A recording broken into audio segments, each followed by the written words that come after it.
भ्रम, distortion, disinformation, miss information, propaganda फैलाने का प्रयास कर रहे थे, उनके ऊपर सुप्रीम स्ट्राइक करने का काम किया है।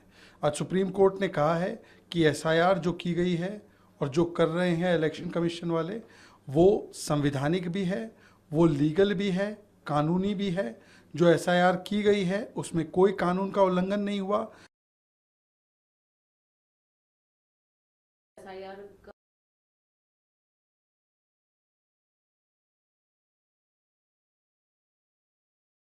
जो एक बड़ा मुद्दा था उस पर सुप्रीम कोर्ट का अहम decision.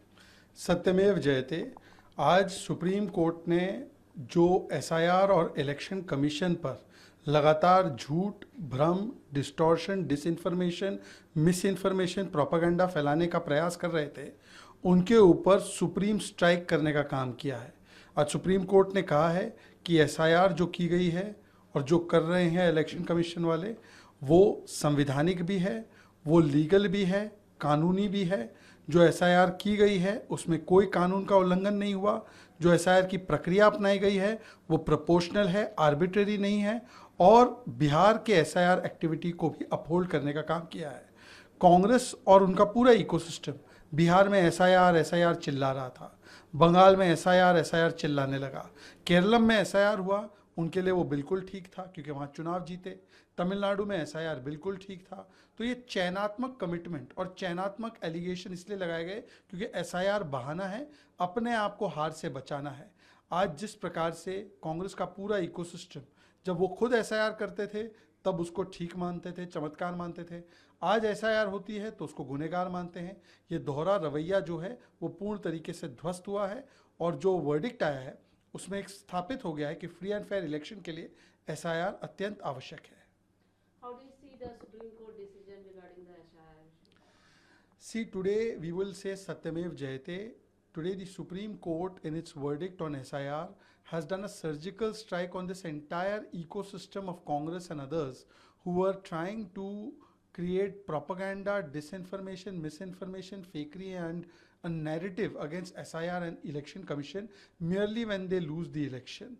The SIR is constitutional, it is legally mandated, Election Commission has the full rights to do it. The SIR conducted was not violative of any laws, it was not arbitrary. This has been upheld by the Supreme Court. So SIR in Bihar is perfectly valid, has been said by the Supreme Court.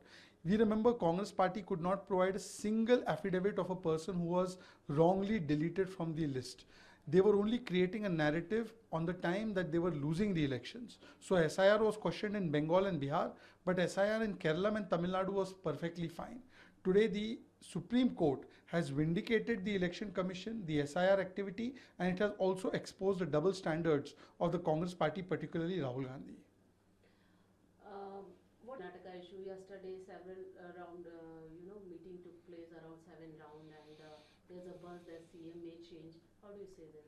See, Karnataka is an ongoing saga of Congress's confusion and chaos that has been created. And today this has become the longest running OTT series, that Kaun Banega Karnataka Ka Mukhyamantri.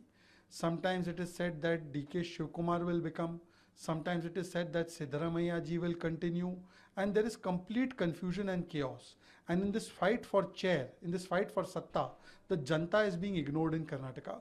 People are suffering from high prices, from law and order issue, from civic infrastructure issues, from waterlogged roads, from women's security issue, from corruption, but there is absolutely no attention being paid to that.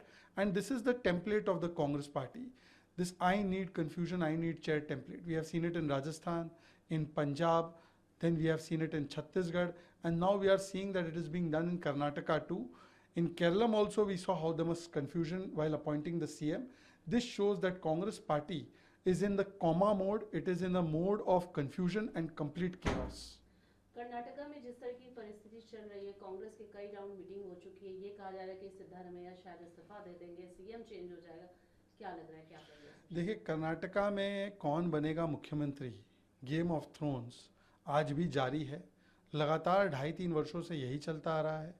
वहाँ पे सत्ता की chair की लड़ाई में शिव कुमार जी, सिद्धरमैया जी, बाकी लोग मस्त है, जनता त्रस्त है, उनको भ्रष्टाचार, law and order issue, civic infrastructure issue, water log roads, इनका सामना करना पड़ रहा है, पर प्रशासन के प्रति कोई भी ध्यान या प्राथमिकता कांग्रेस नहीं देती है।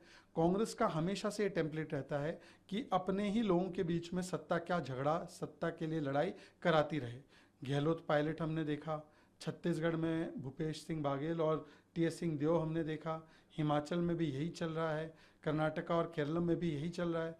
तो कांग्रेस केवल चेयर की लड़ाई, सत्ता की लड़ाई में मस्त रहती है, उनको पावर से मतलब है, पीपल से नहीं।